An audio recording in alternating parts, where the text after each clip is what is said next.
The phone rang just as I was packing up to leave my office for the day. I almost let it go. It was well past 6, and the small window in my cramped university office showed only darkness outside.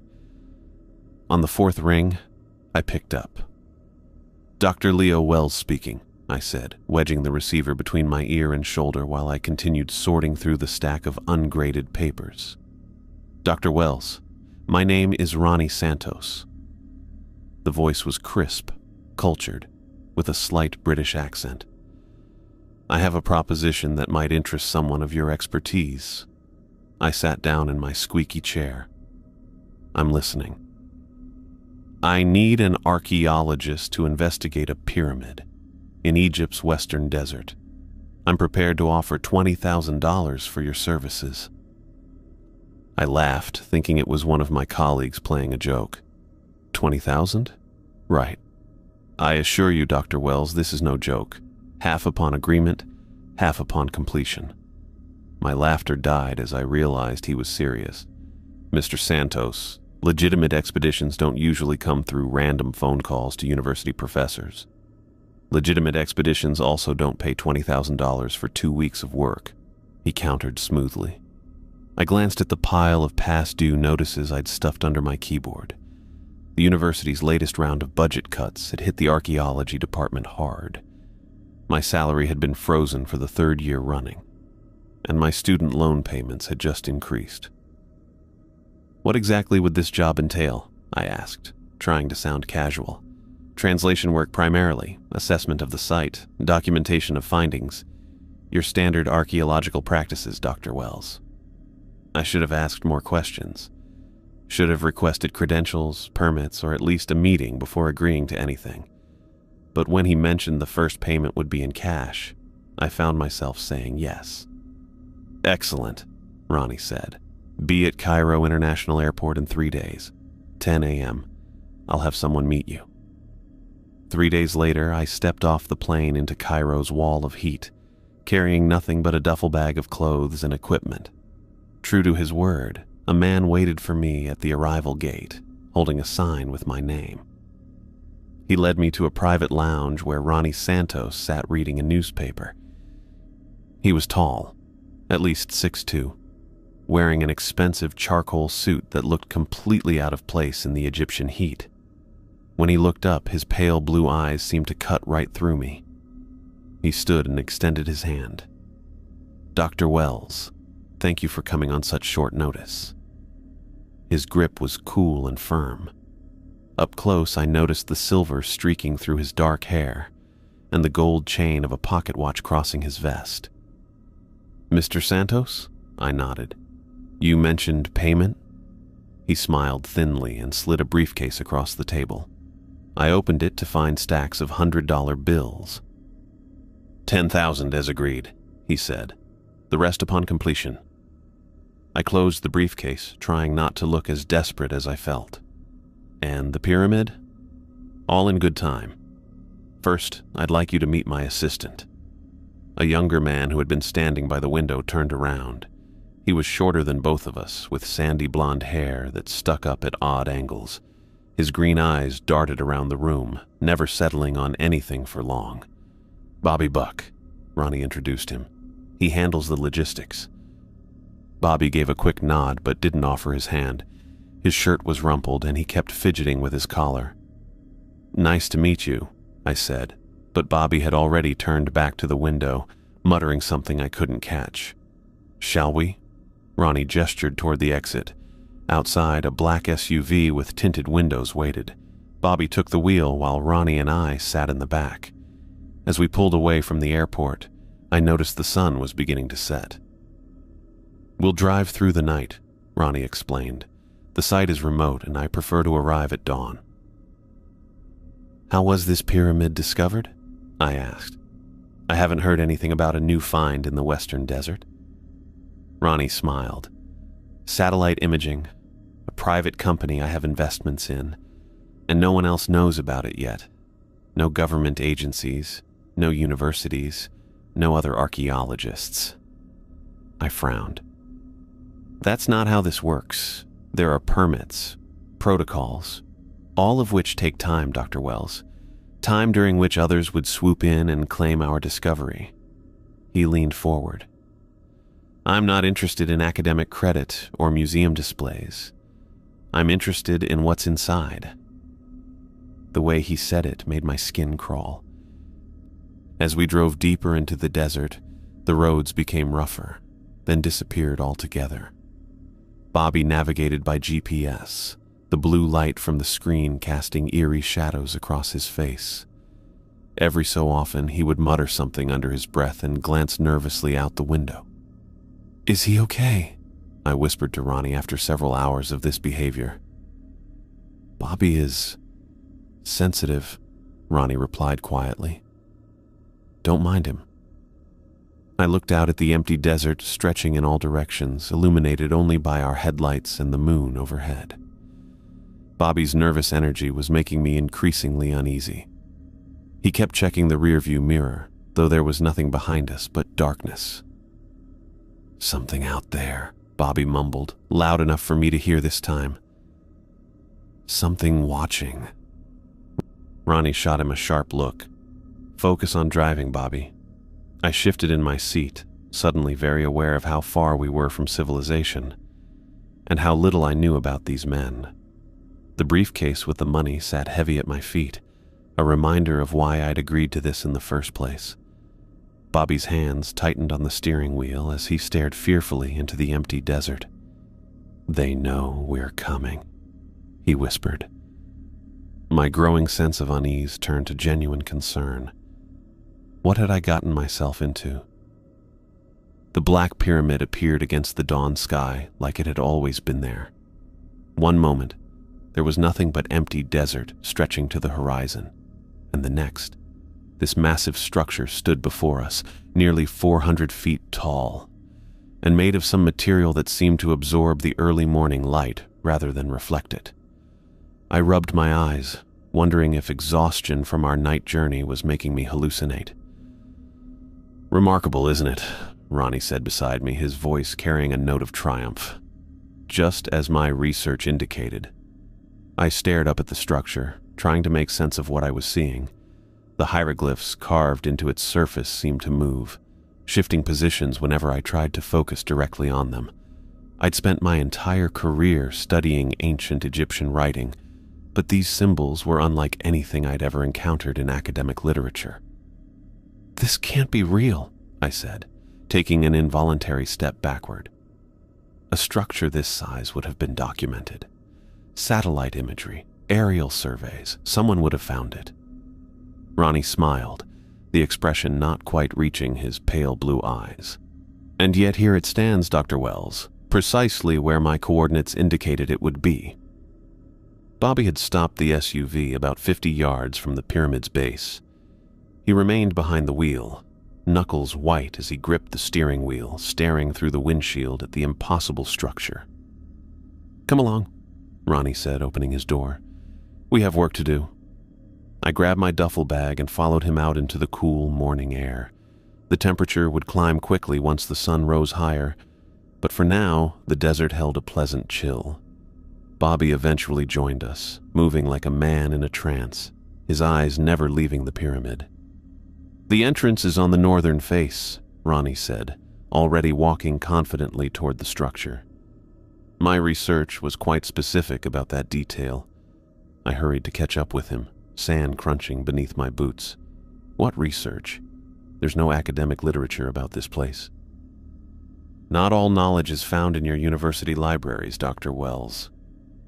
As we approached the northern side of the pyramid, I noticed the hieroglyphs became more concentrated, forming dense patterns that seemed to pulse with some internal rhythm. Bobby walked several paces behind us, muttering something I couldn't quite hear. Ronnie stopped abruptly before what appeared to be a sealed entrance, an enormous stone block fitted so precisely into the pyramid wall that the seam was barely visible. This is it, he said, running his fingers along the edge of the stone. The entrance to what lies within. I moved closer to examine the seal. The hieroglyphs here were larger and more clearly defined than those covering the rest of the structure. I traced them with my fingertips, feeling a strange coldness emanating from the stone that seemed at odds with the desert setting. As I studied the symbols, their meaning slowly became clear, and a chill ran through me that had nothing to do with the morning air. The images depicted darkness, represented as tendrils or tentacles, devouring human figures.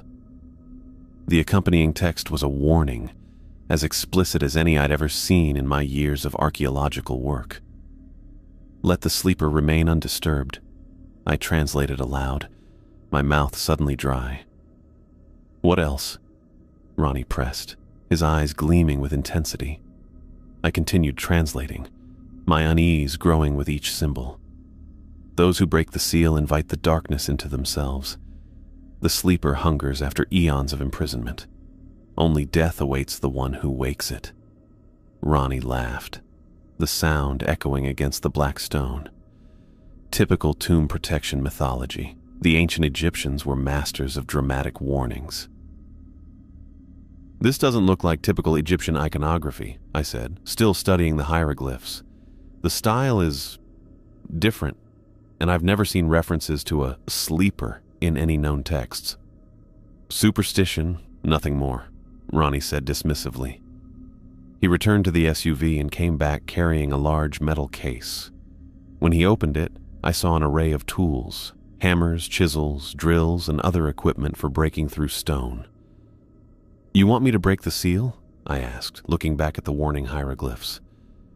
"That's why you're here, Dr. Wells. Your expertise in translation and your skills in field archaeology. Now, shall we begin?" I hesitated, my academic training warring with a growing sense of dread. Every archaeological instinct told me we should document the site properly before attempting to enter. But the briefcase with $10,000 sat in the SUV, and I thought of my past due notices back home. "Fine," I said, selecting a chisel and hammer from Ronnie's kit. "But we should be careful. This stone looks unusual."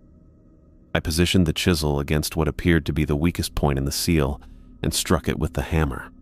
The impact sent a jarring sensation up my arm. The stone was incredibly hard, much more so than I'd expected. The chisel barely left a mark. "This might take a while," I said, repositioning the chisel for another attempt. As I worked, I became aware of Bobby's increasingly strange behavior. He had started walking in circles about 10 yards away from us, his movements erratic and jerky. Every few minutes, he would stop and cover his ears with his hands, his face contorted in what looked like pain. After about an hour of minimal progress on the seal, I paused to wipe sweat from my forehead. The sun had risen higher, and the desert heat was intensifying. Bobby had stopped his pacing and now stood completely still, head tilted as if listening to something. "Do you hear that?" he asked suddenly, his voice strained. I listened but heard nothing except the wind across the sand. "Hear what, Bobby?" "The voices," he whispered, turning toward the pyramid. "They're calling from inside. They know we're here." Ronnie shot him a sharp look. "Pull yourself together. There are no voices." I put down my tools and walked over to Bobby. His pupils were dilated despite the bright sunlight, and a thin sheen of sweat covered his face. "Maybe you should sit in the SUV for a while," I suggested. "Get out of the sun." Bobby shook his head violently. "Can't you hear them? They're getting louder." I looked at Ronnie, who seemed more annoyed than concerned. He might be having some kind of heat-related issue. We should get him some water. "He's fine," Ronnie said coldly. "Bobby, go fetch Dr. Wells some water. Make yourself useful." Bobby didn't move, still staring at the pyramid with an expression of growing horror. "They want us to open it. They've been waiting so long." "Bobby!" Ronnie's voice cracked like a whip. "Water. Now." Bobby flinched as if struck, then stumbled toward the SUV. I watched him go, then turned back to Ronnie. "Something's not right with him," I said quietly. "He's always been sensitive," Ronnie replied, his tone dismissive. "Get back to work, Dr. Wells. We're losing daylight." I returned to the seal, but found it difficult to concentrate. The stone continued to resist my efforts, barely chipping despite increasing force. Every few minutes, I would stop to observe Bobby, who had returned with water bottles but now sat on the ground, rocking back and forth with his hands pressed against his ears. By mid-morning, Bobby's condition had deteriorated further. He was no longer sitting but pacing frantically, occasionally stopping to press his forehead against the black stone of the pyramid, mumbling words I couldn't make out. Whenever Ronnie ordered him to stop, Bobby would retreat for a few minutes before being drawn back to the structure. "I really think we should take him back to civilization," I said after watching Bobby walk in yet another circle, now talking animatedly to someone who wasn't there. "We're not going anywhere until we've seen what's inside," Ronnie replied, his voice hard. "Keep working." I struck the chisel again, feeling the impact reverberate up my arm. The stone had yielded only slightly after hours of effort, and my muscles ached from the repetitive motion. As I paused to flex my cramping fingers, Bobby suddenly rushed up to me, grabbing my arm with surprising strength. "They're saying your name now," he hissed, his breath hot against my face. "They know who you are. They've been waiting for someone like you." I pulled away, unsettled by the vacant look in his eyes. "Bobby, there's no one talking. You need to rest." "You'll hear them too once it opens," he said, backing away. "They promised they'd let me see. They promised I'd understand everything." Ronnie appeared beside us, roughly pulling Bobby away. "That's enough. Go sit in the car and don't come out until you've composed yourself." Bobby shrank from Ronnie's touch but didn't move toward the SUV. Instead, he returned to his circling, now moving faster, occasionally stopping to press his ear against the black stone as if listening for something deep within the pyramid. I turned back to the seal, trying to ignore the growing sense of wrongness that permeated the sight.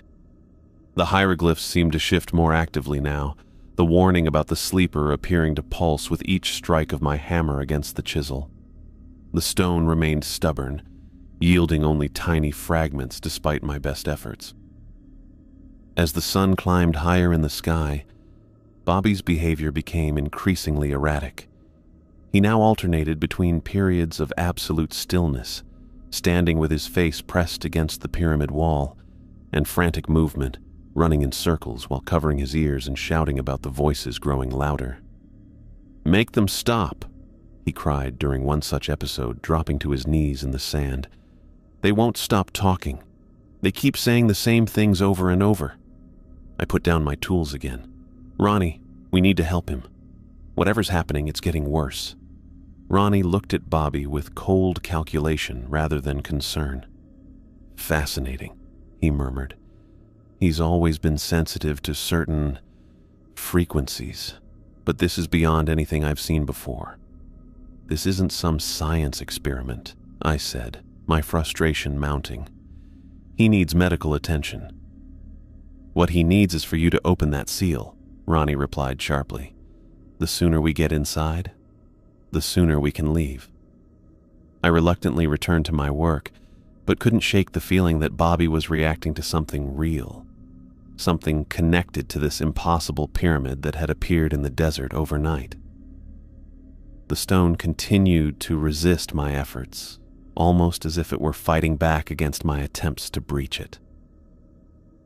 I finally created a crack large enough to peer through after hours of toiling under the blazing sun. My arms ached from the constant hammering and chiseling against the impossibly hard stone.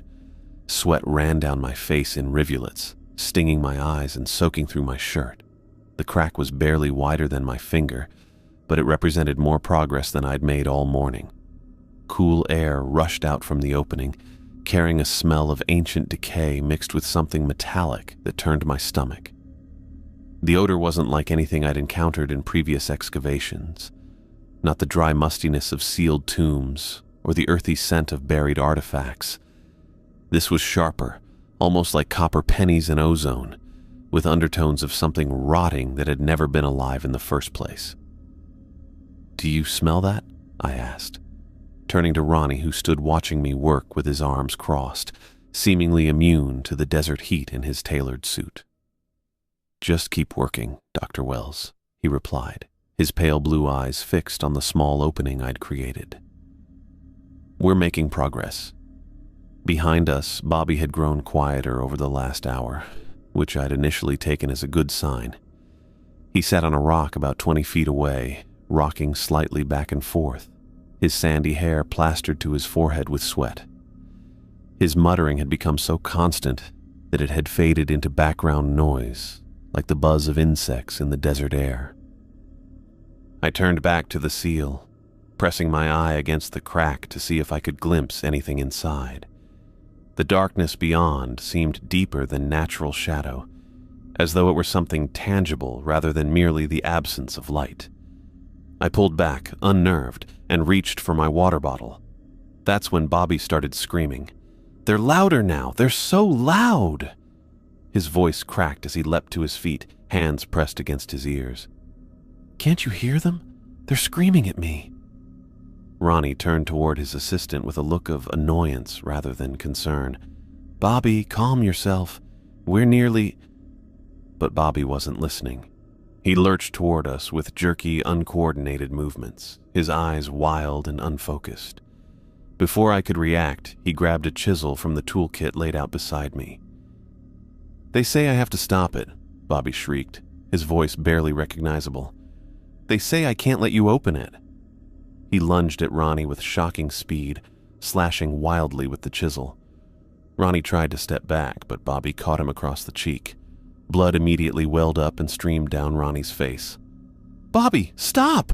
I shouted, dropping my tools and moving to intervene. Ronnie grappled with his assistant, trying to control Bobby's arm. "Dr. Wells, help me restrain him!" I grabbed Bobby from behind, trying to wrap my arms around his chest to pull him away from Ronnie. But Bobby twisted in my grip with inhuman strength, breaking free as though my restraint meant nothing.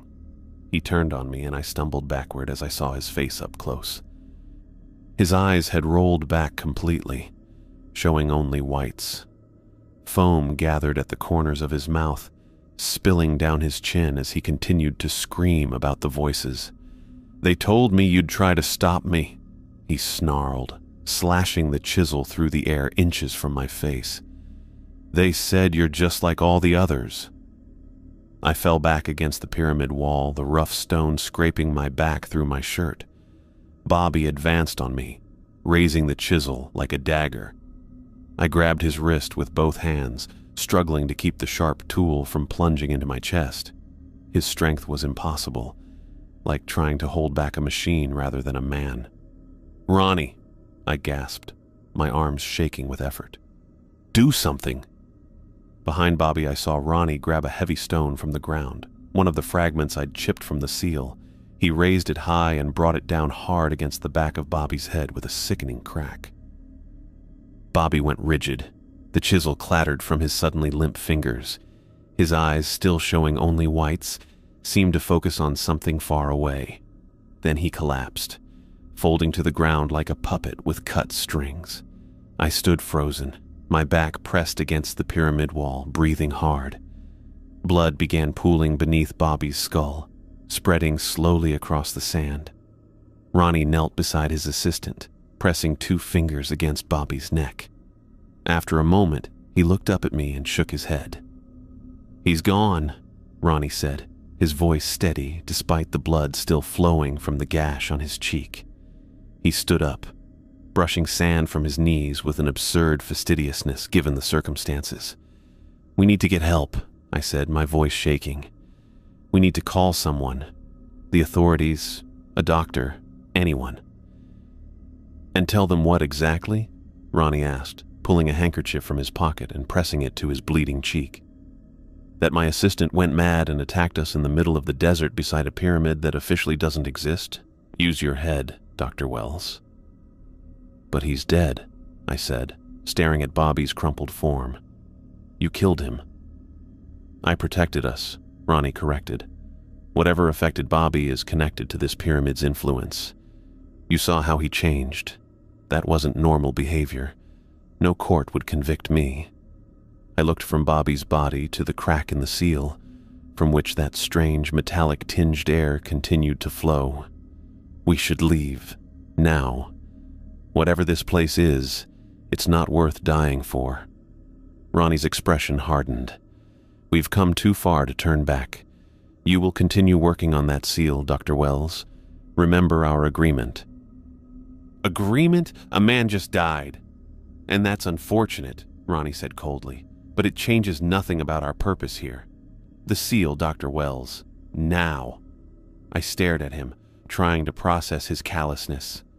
Bobby's blood was still spreading across the sand, and Ronnie was acting as though we'd merely suffered a minor setback. What happens when I refuse? I asked. Ronnie smiled, though it didn't reach his eyes. We're miles from civilization.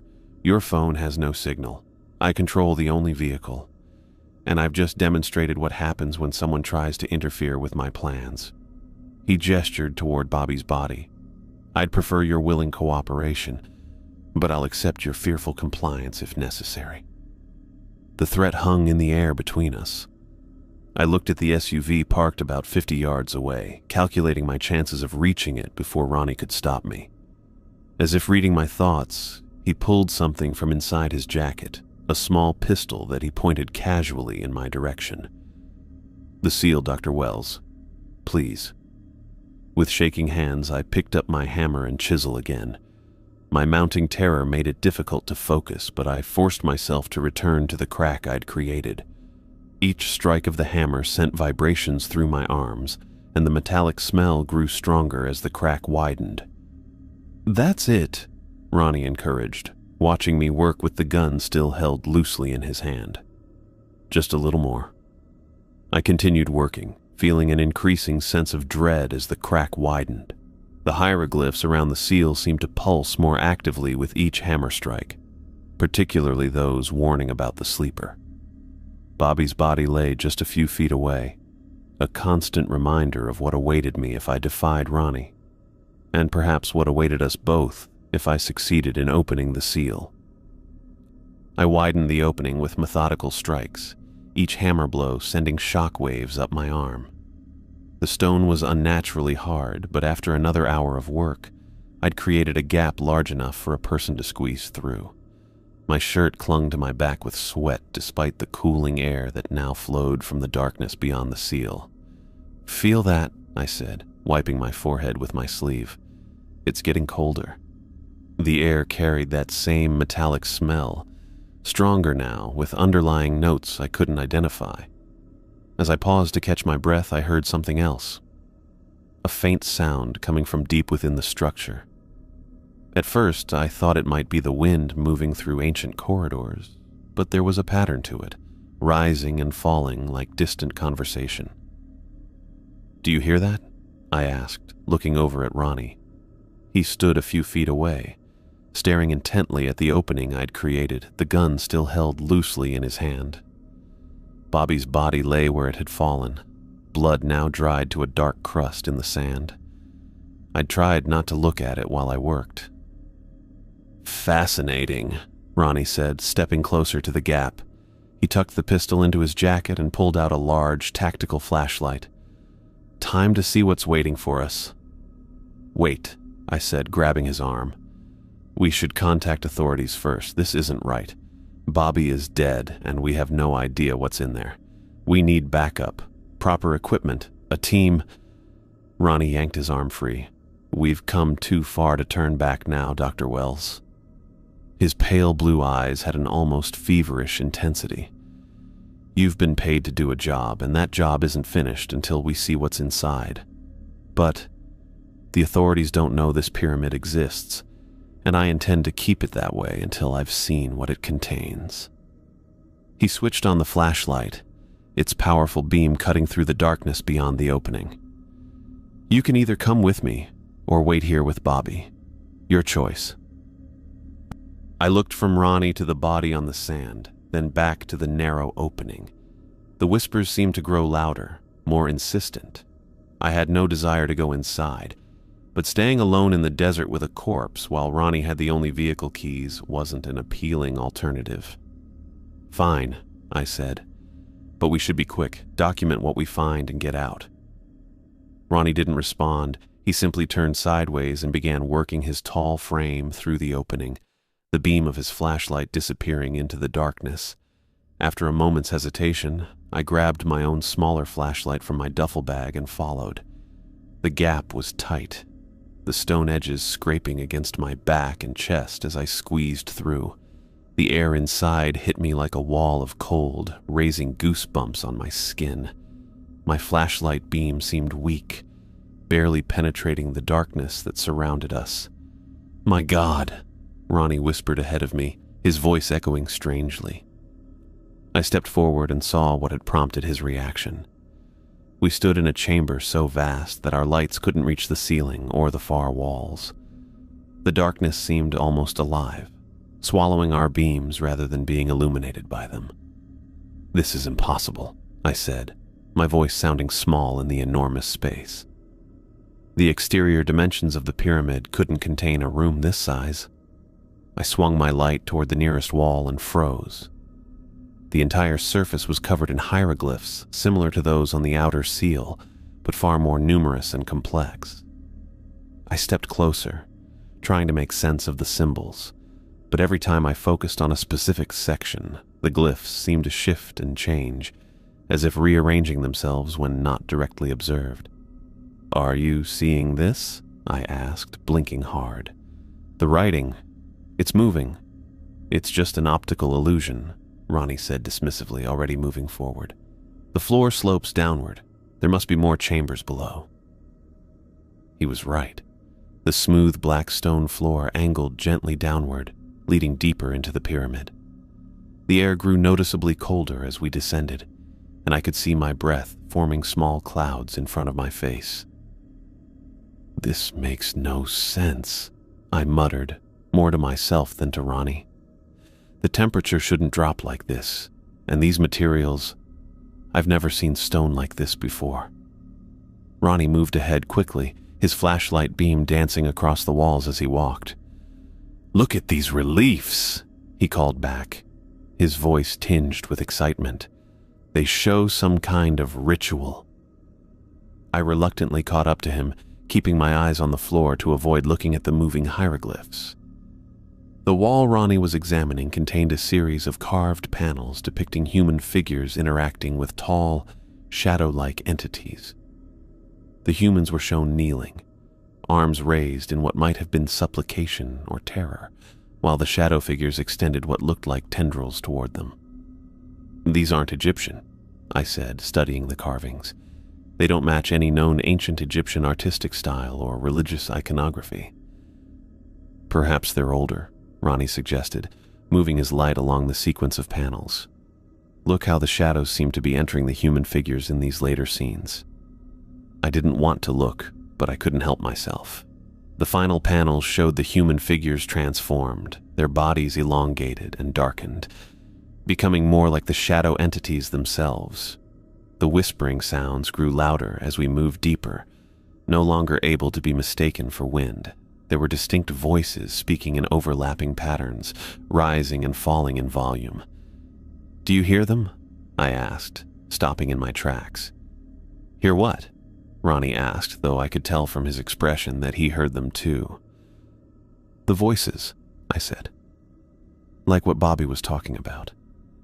The whispers continued, becoming more distinct with each step we took. I couldn't understand the languages. They didn't sound like any I'd ever heard before, with phonemes that seemed almost beyond human vocal capability. "It's just air moving through the structure," Ronnie said, but his voice lacked conviction. "Ancient tombs often create unusual acoustic effects." "This isn't a tomb," I said, suddenly certain. "And those aren't acoustic effects." The voices grew louder, more insistent, as if they knew we could hear them. I wanted to turn back, to squeeze through that narrow opening and run as far from this place as I could.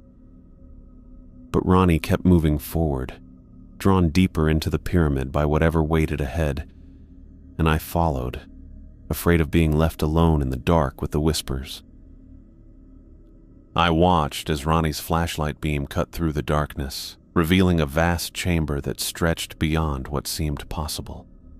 The ceiling vanished into blackness above us, the light unable to reach its limits. My own smaller beam seemed pathetic in comparison, barely pushing back the oppressive dark that surrounded us. "Look at this," Ronnie said, his voice echoing strangely in the massive space. In the center of the chamber stood what at first glance looked like a sarcophagus. It was made from the same light-absorbing black stone as the pyramid's exterior, its surface so dark it seemed to pull the light from our flashlights into itself. I moved closer, my steps hesitant on the smooth stone floor. The cold air bit at my exposed skin, making me wish I'd brought warmer clothes. As I approached, I realized what I was seeing wasn't a burial container at all. "It's not a sarcophagus," I said, my voice tight. "It's some kind of altar or platform." The structure rose about waist-high, rectangular but with oddly curved edges that seemed to shift when viewed from different angles. Its surface was covered in the same hieroglyphs we'd seen throughout the pyramid, but these seemed to move more actively, like insects crawling across the stone. The whispering that had followed us deeper into the pyramid suddenly intensified, building from a murmur into a roar of overlapping voices. They seemed to come from everywhere at once, from the walls, the floor, the altar itself, and even from the air around us. I couldn't understand the words, but the cadence suggested urgency, excitement. Ronnie didn't answer. He moved toward the altar with purposeful steps, his flashlight trained on its surface. The voices grew louder with each step he took, becoming a cacophony of sound that pressed against my eardrums. "Ronnie, stop!" I yelled, suddenly certain that whatever this thing was, it shouldn't be touched. "We don't know what this is. We need to document it first, take pictures, make notes." He ignored me completely, continuing his approach to the altar. His face showed an expression I hadn't seen before, a mixture of awe and hunger that twisted his features into something almost unrecognizable. "Ronnie, get away from that thing!" My voice echoed through the chamber, nearly drowned out by the roar of the voices. He reached the altar and paused, just for a moment. Then, with deliberate slowness, he extended his hand toward the black stone surface. "Don't touch it," I screamed. His fingers made contact with the stone. The voices stopped. The silence that followed was so complete, so absolute, that it felt physical, like pressure against my skin. I could hear my own heartbeat, thundering in my chest. I could hear the blood rushing through my veins. I could hear my own breathing, ragged and too fast. For a moment, nothing happened. Ronnie stood frozen, his hand flat against the altar's surface, his expression one of confused disappointment. Then I saw it. Something rose from the altar, not from above it, but from within it, as though the stone itself was transforming. It wasn't smoke or liquid or any substance I could name. It was darkness, but not simple absence of light. This darkness had weight and purpose. It moved with intent. The thing extended from the altar's surface, forming shapes that reminded me of tentacles or fingers, but constantly shifting and reforming. It reached toward Ronnie, who remained motionless, as though hypnotized. "Ronnie!" I shouted, but he didn't react. The darkness touched him, wrapping around his outstretched arm. Ronnie's body jerked violently, and then he screamed, a sound of such pure agony and terror that it didn't seem human. I didn't think. I turned and ran, stumbling over the smooth stone floor toward the entrance we'd squeezed through. Behind me, Ronnie's screams continued, punctuated by words I couldn't understand. The darkness moved. I didn't see it, but I felt it. A shift in the air, a sense of something rushing toward me. I ran faster than I'd ever moved in my life, driven by pure animal terror. The entrance was ahead, that narrow gap we'd created in the seal. I threw myself toward it, not caring about the sharp edges of stone that would cut my skin. Something brushed against my back as I reached the opening, a touch colder than ice that burned like acid. Pain exploded across my back and into my mind, bringing with it images that weren't my own. Endless void, hungry emptiness, ancient patience, and malevolent intent. I squeezed through the gap, scraping my shoulders and chest against stone, not feeling the physical pain through the greater agony of that touch. Behind me, Ronnie's screams stopped abruptly, cut off mid-sound. The silence that followed was worse than the screaming. I stumbled across the desert for hours, my legs giving out beneath me more times than I could count. The sun beat down with merciless intensity, turning the sand into a sea of fire beneath my feet. My throat had gone beyond dry. It felt like sandpaper coated with salt. My thoughts scattered and reformed like the dunes around me, images of darkness and tentacles and Ronnie's face as the shadows consumed him. When the jeep appeared on the horizon, I thought it was another hallucination. I'd been seeing things for the last hour. Water that vanished when I approached, figures that dissolved into heat waves, and shadows that moved against the sun. But this mirage grew larger, the engine sound becoming real as it approached. 2 men in tan uniforms jumped out, Egyptian authorities. One caught me as I collapsed, my legs finally surrendering completely. "Water," I croaked, the word barely audible through my cracked lips. The officer held a canteen to my mouth while his partner radioed for backup. I gulped greedily, some of it spilling down my chin and neck. "Slow," the officer cautioned in accented English. "Small sips only." As the water revived me, my words came in a flood. "The pyramid. We need to go back. Ronnie is still in there with that thing. The altar. The shadows. They took him. Bobby's dead. We have to—" The officers exchanged a look I recognized all too well, the kind reserved for the unhinged and unstable. "Sir." "What pyramid?" the first officer asked. "The black one," I said, pointing vaguely in the direction I'd come from. 400 feet tall. We opened it. Ronnie touched the altar in the darkness. It grabbed him. More concerned looks passed between them. They helped me into their jeep, continuing to give me small amounts of water as we drove. I directed them back to where the pyramid had been, my certainty growing with each mile. I would show them, and they would understand what had happened. But when we arrived at the coordinates, there was nothing. Just empty sand stretching to the horizon in all directions. No massive black pyramid. No SUV. No tools scattered around an entrance. No Bobby's body baking in the sun. "This is impossible," I said, climbing out of the jeep despite the officer's protests. I walked in circles, disoriented. It was right here, right here. I fell to my knees, digging frantically in the sand with my bare hands, as if the entire structure might be buried just beneath the surface. The officers pulled me back, their grip gentle but firm. "Sir, there is nothing here," one said. "No pyramid, no vehicle, no other people." "That's not possible," I insisted, my voice cracking. "We were here for 2 days. The pyramid was right here. Bobby died right here. Ronnie is still inside." They brought me back to Cairo, where I was examined by doctors who found me severely dehydrated but otherwise physically unharmed.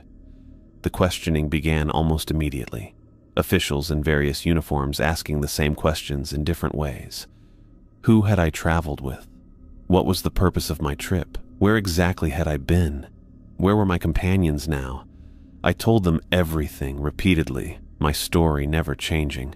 Ronnie Santos had hired me. Bobby Buck had driven us to the site. We'd found a black pyramid. Bobby had attacked us and Ronnie had killed him. Ronnie and I had entered the pyramid. Something inside had taken Ronnie. I had escaped. They showed me passport records. No Ronnie Santos had entered Egypt in the past month. No Bobby Buck either. I had arrived alone and rented no vehicle. "But that's not possible," I kept saying. "Check the satellite images." The pyramid was 400 feet tall. It would be visible from space. They did check. They showed me recent satellite imagery of the area I'd specified. Empty desert, no structures, no disturbances in the sand, nothing. Perhaps you suffered heat stroke, one official suggested kindly. Hallucinations are common in such cases. I shook my head. I know what I saw. I know what happened. One of the investigators leaned forward. Dr. Wells, we cannot find any evidence of foul play or of this expedition you describe. No permits were filed for archaeological work in that region. No one matching the descriptions you provided has entered or left Egypt recently. We have no body, no crime scene, and no missing persons report. I stared at him, the full weight of my situation becoming clear. They thought I was crazy or lying, maybe both. Then what was I doing out there? I asked. The investigator shrugged. Perhaps you went for an unauthorized excursion and got lost. It happens sometimes with tourists who think they know better than local guides. I'm not a tourist, I said. I'm an archaeologist. Yet, you claim to have agreed to an illegal excavation, he noted. That would be a serious violation of Egyptian law. I fell silent, realizing the hole I was digging for myself. The officials conferred among themselves in Arabic. I caught fragments: mental health, delusion, no evidence. Finally, they turned back to me. Dr. Wells, we have no grounds to detain you further. There is no evidence of any crime, and medical examination shows only dehydration and exhaustion.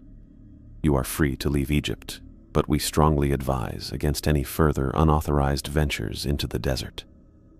Before releasing me, one official pulled me aside. There is one thing, he said quietly. The analysis of material under your fingernails. It contained particles of ancient stone not native to that region of the desert. Can you explain this?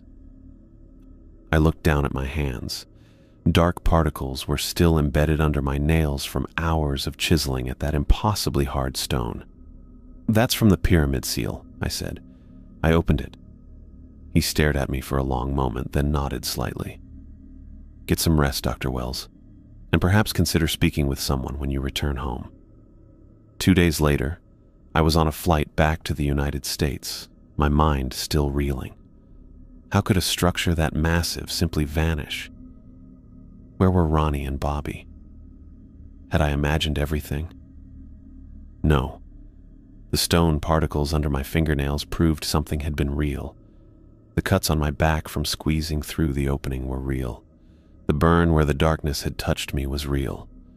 A strange mark that doctors had been unable to identify, dismissing it as an unusual heat rash. I returned to my university position the following week. My department chair had been told I'd suffered heat stroke during a vacation in Egypt, and she suggested I take more time off. I declined. Work would be good for me, I thought. A return to normalcy. But normalcy never came. I sat through faculty meetings without hearing a word. I stared at student papers without seeing the text. During lectures, I would suddenly freeze mid-sentence, certain I'd heard whispers from the back of the classroom, only to find my students staring at me in confusion. Sleep became my enemy. Each night brought dreams of the pyramid's interior, the altar, the darkness, Ronnie's screams cutting off mid-sound. I would wake gasping, certain that tendrils of shadow were reaching for me from the corners of my bedroom. I began sleeping with the lights on, then with multiple lights on. Eventually, I started taking sleeping pills, which suppressed the dreams but left me groggy and disoriented during the day. My colleagues noticed the change. "Are you feeling all right, Leo?" they would ask. "You seem distracted lately." "Fine," I would answer. "Just tired." I told no one what had really happened. How could I? The Egyptian authorities hadn't believed me despite the evidence of the stone dust. My colleagues would think I'd had some kind of breakdown. Maybe I had. But in my office, alone, I would sometimes take out my notes and the small sample of stone particles I'd managed to save. I'd examine them under my desk microscope, confirming to myself that they were real, that they were unlike any stone native to that region of Egypt, that something had been there.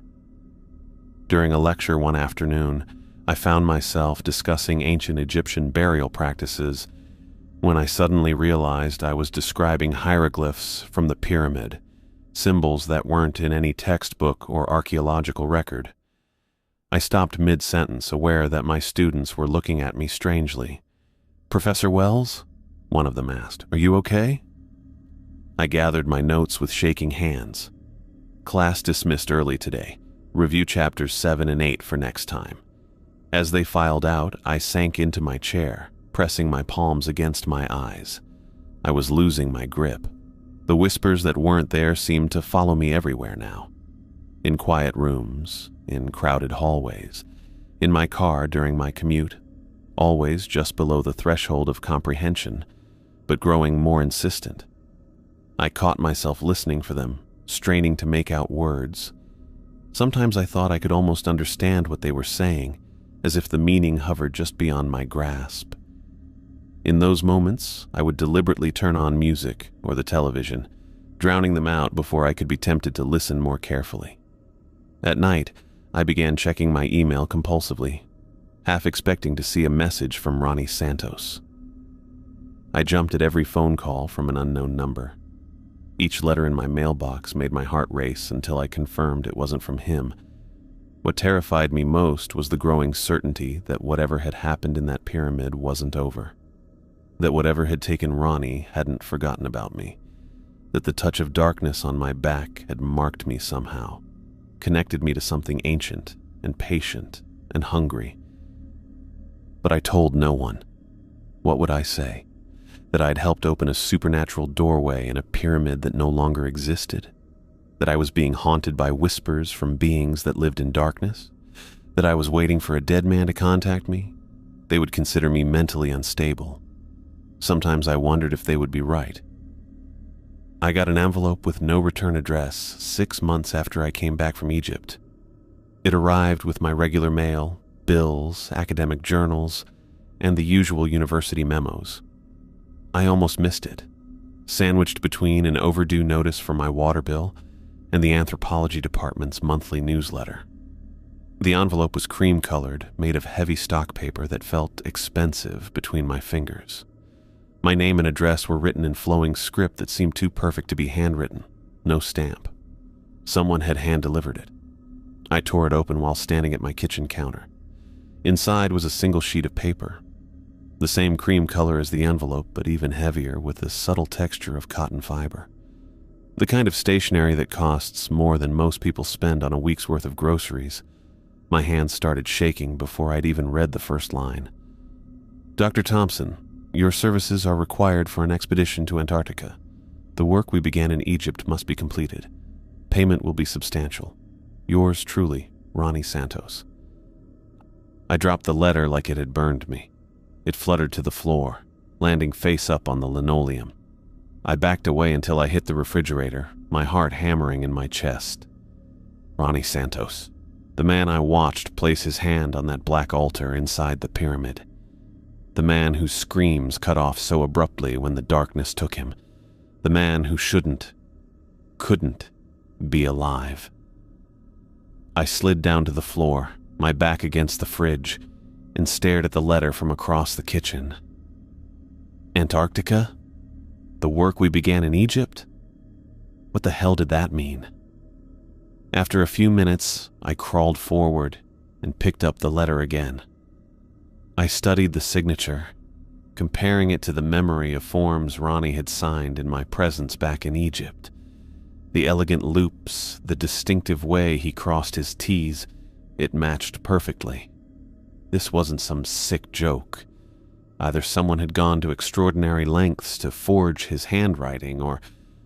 I couldn't finish the thought, because finishing it meant accepting that whatever had happened in that pyramid, whatever had reached out with cold, burning darkness and touched my back before I escaped, it hadn't killed Ronnie.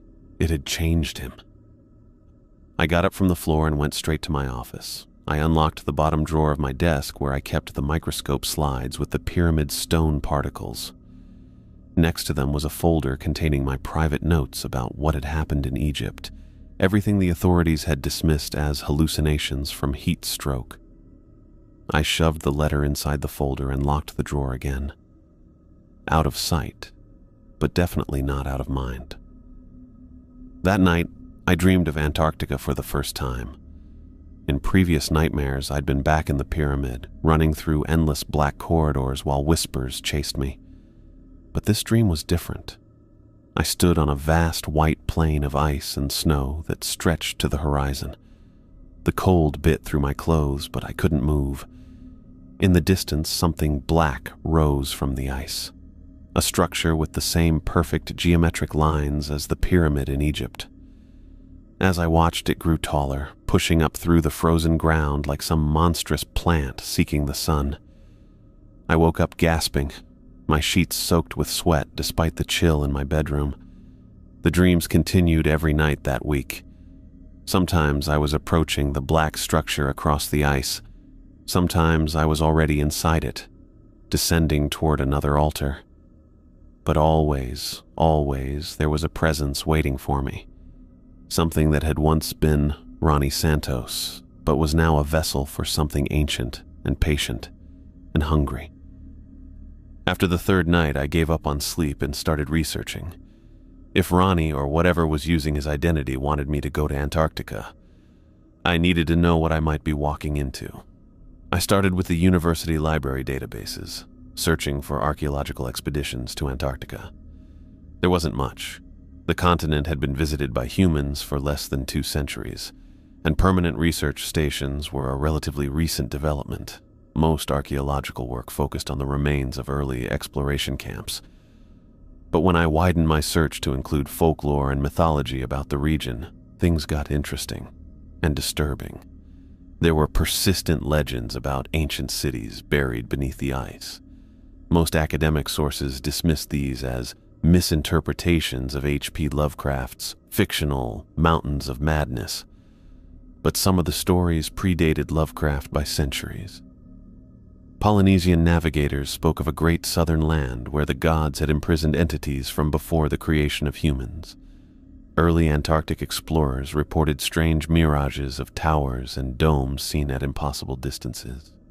And then there were the satellite anomalies, unexplained geometric patterns detected beneath the ice by ground-penetrating radar. Most scientists attributed these to natural formations in the bedrock, but looking at the images, I couldn't help but see similarities to the perfect angles and proportions of the pyramid in Egypt. The more I researched, the more connections I found. References to dark ones who sleep beneath the ice in Inuit legends, Spanish conquistadors who heard tales from indigenous South Americans about gods from the white land at the bottom of the world, 19th century whalers who reported seeing black structures rising briefly from the water near the Antarctic coast before disappearing again. None of it was conclusive. Each piece could be explained away as misidentification, exaggeration, or cultural cross-contamination. But together, they painted a picture that aligned too closely with my experience in Egypt to be coincidence. Whatever had built that pyramid in the desert, whatever had taken Ronnie, it had been in Antarctica first. Or maybe it had been in both places all along. I printed the most relevant research and added it to my folder, then locked everything away again. But I couldn't lock away the growing certainty that Ronnie would not be ignored indefinitely. The letter wasn't just an invitation, it was a summons. And while I had no intention of answering it, I couldn't shake the feeling that I might not have a choice. That night I dreamed I was standing in front of the Black Pyramid again, not in Egypt, but rising from Antarctic ice. Its entrance was open, a dark mouth waiting to swallow me. And from deep inside, I heard Ronnie's voice, no longer human, calling my name. I woke up choking. The smell hit me first, that same metallic tang like copper pennies mixed with something dead that had never been alive. It filled my apartment, cold and invasive, exactly like the air that had rushed from the pyramid when I cracked the seal.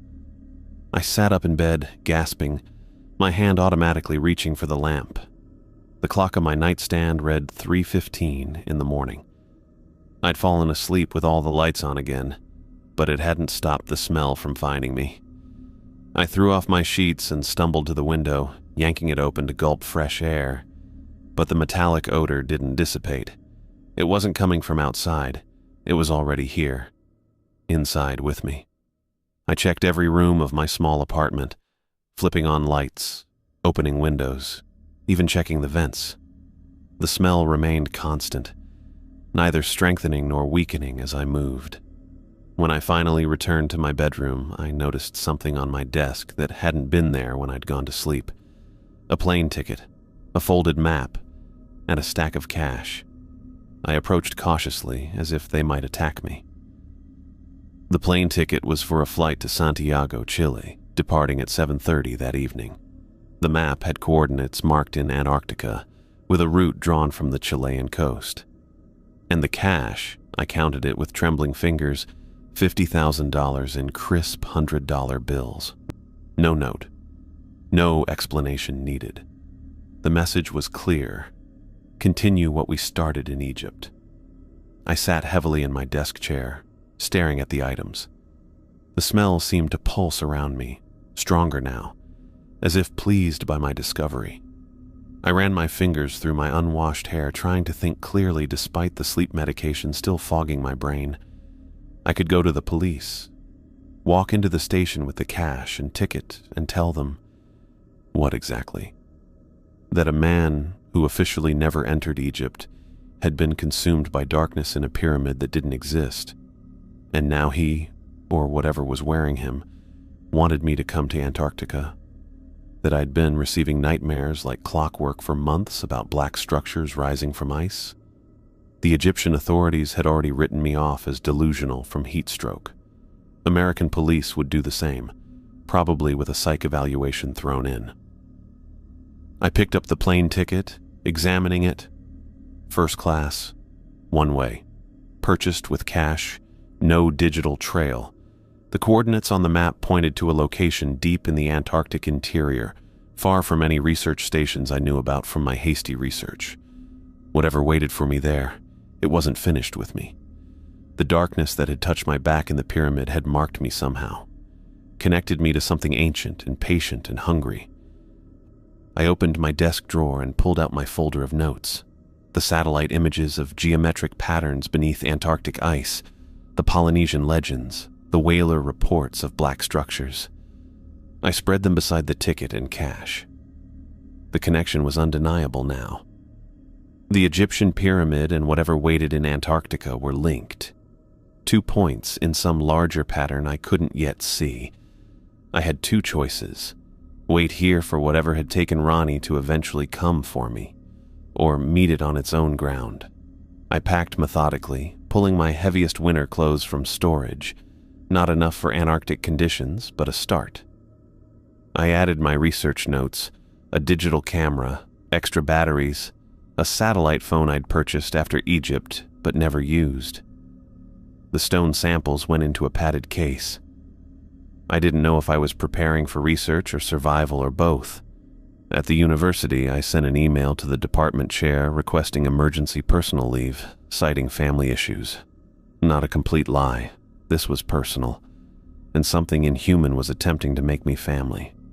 The smell stayed with me all day, through packing and preparations, through the cab ride to the airport, through security, where I half expected to be stopped for the cash in my carry-on. No one questioned me. No one noticed anything unusual about the man heading to Chile with too much cash and too little explanation. At the gate, I scanned the faces of other passengers, looking for Ronnie, or whatever might be wearing Ronnie's skin now. But he wasn't there. Just ordinary travelers with ordinary destinations and ordinary reasons for flying. The flight to Santiago passed in a blur of fitful sleep and anxious wakefulness. The smell remained, noticeable only to me. In Santiago, I followed instructions printed on the back of the map to a small private airfield outside the city. A man waited beside a weathered twin-engine plane, checking something on the propeller. He looked up as I approached. "Dr. Wells?" he asked in accented English, wiping his hands on a rag. I nodded, clutching my bags tighter. "I am Ramirez. I was hired to fly you to the research station." He gestured to the plane. "We have a long flight. The weather looks good, but we should not waste time." "Who hired you?" I asked, studying his face for any sign of unusual behavior. Ramirez shrugged. "A company. Arrangements made by email, payment in advance. Very good money." He smiled, revealing a gold tooth. "They say you are scientist going to private research station. Is true?" "Something like that," I said. I studied the plane while Ramirez loaded my bags. It looked sturdy enough, though older than I would have preferred for flying over some of the most inhospitable terrain on Earth. But I had little choice now. I was committed. We took off as the sun was setting, heading south over the Pacific before turning toward the Antarctic continent. Ramirez was skilled but not talkative, which suited me. I spent the hours watching the ocean pass beneath us, then the first icebergs, then finally the continent itself, a vast white expanse stretching to the horizon. As we neared the coordinates, Ramirez checked his instruments more frequently. The plane fought against increasingly turbulent air currents. Outside, the weather remained clear, but something about the atmosphere felt wrong, disturbed. "Almost there," Ramirez called over the engine noise. "But I see no station, only ice." I leaned forward, peering through the windshield. At first, I saw nothing but white. Then a dark shape began to resolve itself against the snow. My heart seized in my chest. Rising from the ice like a geometric wound was another black pyramid, identical to the one in Egypt. Its obsidian surface absorbed the Antarctic sunlight rather than reflecting it, creating a void in the landscape. The hieroglyphs on its face seemed to pulse with the same rhythm as my racing heart. "Do you see that?" I asked, pointing. Ramirez squinted, then nodded slowly. "Yes, I see something. Not like any research station I know." He adjusted our course, bringing us closer. The pyramid grew larger in our view, 400 feet tall, just like its Egyptian twin.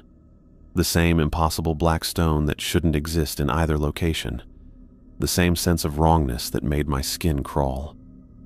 "We should land," I said, though every instinct screamed against it. Ramirez didn't respond. I looked over to find him sitting unnaturally rigid in his seat, his hands still on the controls but no longer making adjustments. His eyes had rolled back, showing only whites. "Ramirez?" I reached for him, but before I could touch his shoulder, he spoke.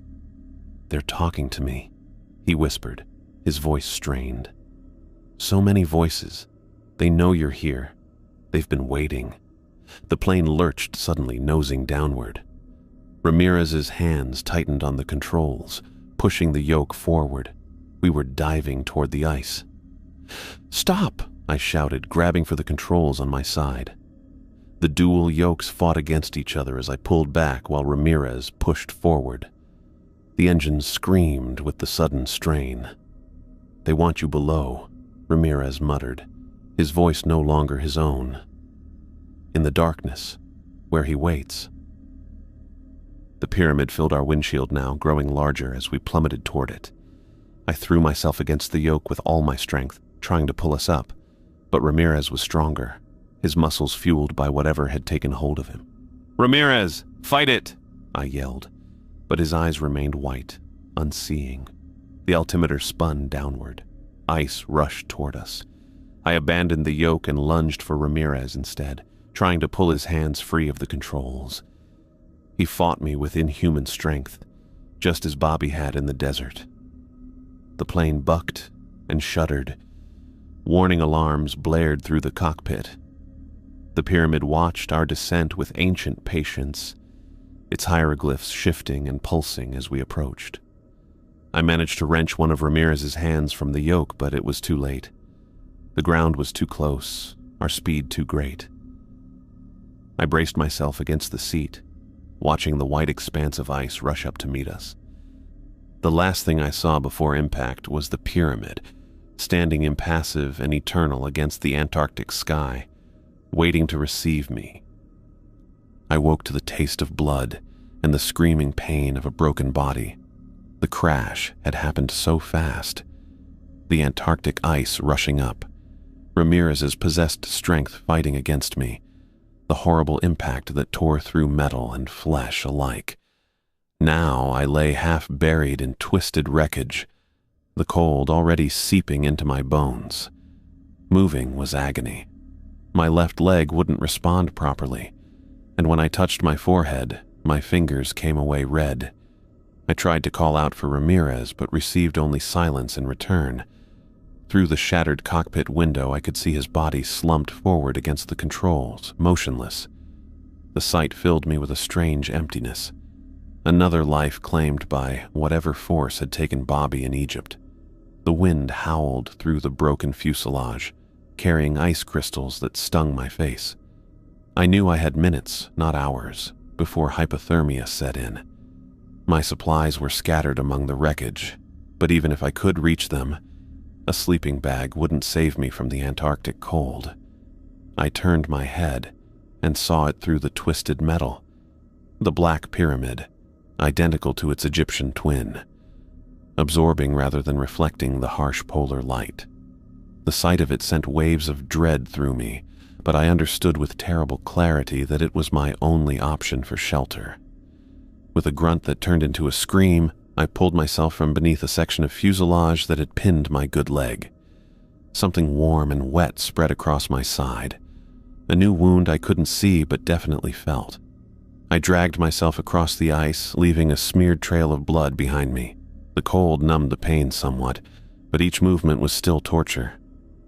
The pyramid loomed larger as I approached, its obsidian surface drinking in the light around it. Just like in Egypt, it stood 400 feet tall, a perfect geometric anomaly that shouldn't exist. The entrance was already open, a dark mouth waiting to swallow me whole. I had no choice. The wind cut through my clothes and my fingers had lost feeling. I pulled myself across the threshold into the darkness that had already claimed 2 lives before me. Inside, the temperature rose immediately. Not warm, but no longer the killing cold of outside. The same metallic smell filled the air, copper and ozone and that indefinable something that reminded me of decay without being decay. My flashlight was gone, lost in the crash, but I didn't need it. The hieroglyphs covering the walls emitted their own faint phosphorescence, casting the chamber in an eerie blue-green glow. I stared at the symbols, and something strange happened. In Egypt, I'd translated them with academic precision, using my years of training to decipher their meaning. Now I simply understood them, as if reading my native language. The knowledge flowed into me without effort or analysis. They told a story of beings that existed before humans walked the earth, entities that moved between worlds using the pyramids as gateways. The structures weren't tombs or monuments, but machines, doorways between our reality and somewhere else. The hieroglyphs spoke of a hunger that spanned eons, of patience that outlasted civilizations, of a plan set in motion thousands of years ago that was now approaching completion. I understood now why the pyramid in Egypt had vanished. It hadn't been an illusion or hallucination. It had simply moved, or perhaps existed in both places simultaneously, anchored to our world, but not bound by its physical laws. And Ronnie. The hieroglyphs explained what had happened to him, too. He hadn't died when the darkness took him at the altar. He had been changed, transformed into something that could serve as a bridge between worlds. A vessel. My blood left a trail behind me as I limped deeper into the pyramid. The passage sloped downward just as it had in Egypt, the walls covered in those glowing symbols that I now read as easily as English. They spoke of sacrifice and transformation, of chosen ones who would help usher in a new age of darkness. I knew where I was going. The layout was identical to the Egyptian pyramid, and I remembered the path all too well from my nightmares. The central chamber would contain the altar, and at the altar, the chamber opened before me, vast and cold, its ceiling lost in shadows. The altar stood in the center, that same waist-high rectangular structure of black stone with curved edges, and beside it stood Ronnie Santos. Except it wasn't Ronnie anymore, not really. His expensive suit hung on a frame that was both more and less than human. His skin had become translucent, like clouded glass, and beneath it, shadows moved with purpose, flowing through him like blood through veins. His eyes were pools of darkness, without whites or iris, just empty voids that somehow still saw. When he spoke, his voice carried echoes of the whispers I'd heard in Egypt, layered beneath his familiar British accent. "Dr. Wells, you've arrived at last." I was beginning to worry. I leaned against the wall for support, my injured leg threatening to give out entirely. "What happened to you?" I asked, though I already knew from the hieroglyphs. "Evolution, transcendence. I've become something greater than human, a conduit."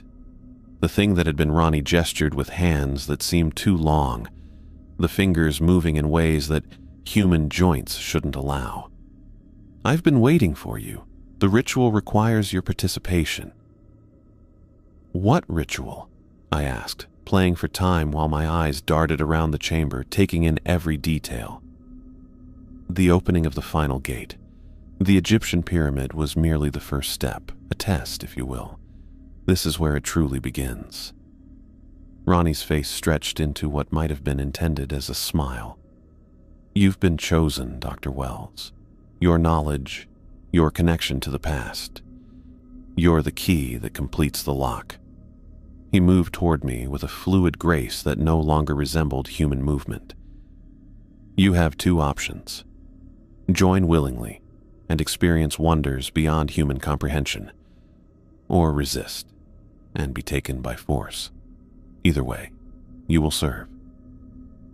I straightened up despite the pain, my mind racing through the knowledge I'd absorbed from the hieroglyphs. There was something there, something important, a failsafe built into the pyramid's design. The builders had feared what might come through the gate and created a way to close it permanently. "And if I join you?" I asked, my eyes tracking the symbols on the altar. "What happens then?" "You become like me, a bridge between worlds. The hunger of the ancients will be satisfied through us, and a new age will begin." Ronnie extended a hand toward me, shadows swirling beneath his skin. "It's already happening to you, Wells. The mark on your back from Egypt. It's changing you. You've felt it. The dreams, the understanding of the symbols. You're already part of this." He was right. The darkness had touched me in Egypt, and something had taken root. That's how I could read the hieroglyphs now, how I'd known to come here despite my fear. But the hieroglyphs had also shown me something else, a sequence, a pattern that would trigger the failsafe. The pyramid wasn't just a gateway. It was also a trap that could be sprung. "You're right," I said, pushing away from the wall and limping toward the altar. "I can feel the change. I want to understand it." Ronnie's face twisted into that horrible approximation of a smile again. "I knew you would make the right choice. Curiosity has always been your weakness, Wells." As I approached the altar, I studied the symbols carved into its surface. They were arranged in concentric circles around a central depression, the same spot where Ronnie had placed his hand in Egypt. "What do I do?" I asked, my fingers hovering over the surface. "Place your hand in the center. The rest will happen automatically." Ronnie moved to stand opposite me across the altar. "You'll feel pain at first, but it passes quickly." I positioned my hand above the depression, watching Ronnie's face. The shadows beneath his skin moved faster now, excited. "I'm sorry," I said. "For what?" Ronnie asked, his black eyes narrowing. "For this." I slammed my palm down, not on the central depression, but on a specific sequence of symbols around its edge. 1, 2, 3, 4. The pattern I'd seen in the hieroglyphs. the key to the failsafe. The effect was immediate. A deep rumbling shook the pyramid, and the altar began to glow with an intense blue light. Ronnie screamed, a sound that contained multitudes of voices, as he lunged across the altar to grab me. I stumbled backward, barely avoiding his grasp. The walls of the chamber began to crack, thin lines spreading across the black stone like ice breaking on a frozen lake. "What have you done?" Ronnie's voice boomed, no longer human at all. "Close the gate," I gasped, already turning to run. "Permanently." The rumbling grew louder, and chunks of ceiling began to fall. The pyramid was imploding, collapsing in on itself, and taking the gateway with it. I ran as best I could with my injured leg, following the blood trail I'd left on my way in. Behind me, Ronnie's inhuman screams echoed through the collapsing structure, joined by other voices, ancient, angry voices that had been waiting for eons only to be denied at the last moment. The passage sloped upward, and I could see daylight ahead. The cold Antarctic air hit me like a wall as I emerged from the entrance, but I didn't stop.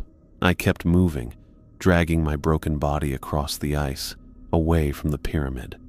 When I finally turned to look back, the massive structure was sinking into itself, folding inward like origami in reverse. The screams had stopped, replaced by a deep bass rumble that I felt in my bones rather than heard. Then, with a final thunderous crack, the pyramid disappeared entirely, leaving nothing but smooth ice where it had stood. I collapsed onto the frozen ground, my strength finally giving out. The cold began to reclaim me, but I felt a strange peace. I had stopped them. For now, at least. Days passed in a blur of pain and cold. I drifted in and out of consciousness, huddled in the remains of the plane wreckage. Just when I had accepted that I would die there, I heard the sound of engines, not from the sky, but across the ice. A research team from one of the permanent Antarctic stations had picked up the plane's emergency beacon. They found me half frozen but alive, with a story they couldn't possibly believe. As they loaded me onto their vehicle, I looked back at the smooth expanse of ice where the pyramid had stood. I knew the entities might find another way back someday. The hunger I'd felt through Ronnie's transformation wouldn't be satisfied so easily. But for now, I had stopped them. I had closed the gate. The researchers wrapped me in thermal blankets and gave me hot liquids as they sped across the ice toward their station. They asked questions I couldn't answer, not truthfully. How could I explain what had happened? They would think me delirious from my injuries. So I told them about the crash, about Ramirez's death, about sheltering in an ice cave until they found me. A story they could accept. The truth would remain with me, along with the knowledge I'd gained from the hieroglyphs and the certainty that this wasn't over. But that was a problem for another day. For now I had survived. I had stopped the ritual. And as the research station appeared on the horizon, I allowed myself to believe, just for a moment, that the nightmare was finally over.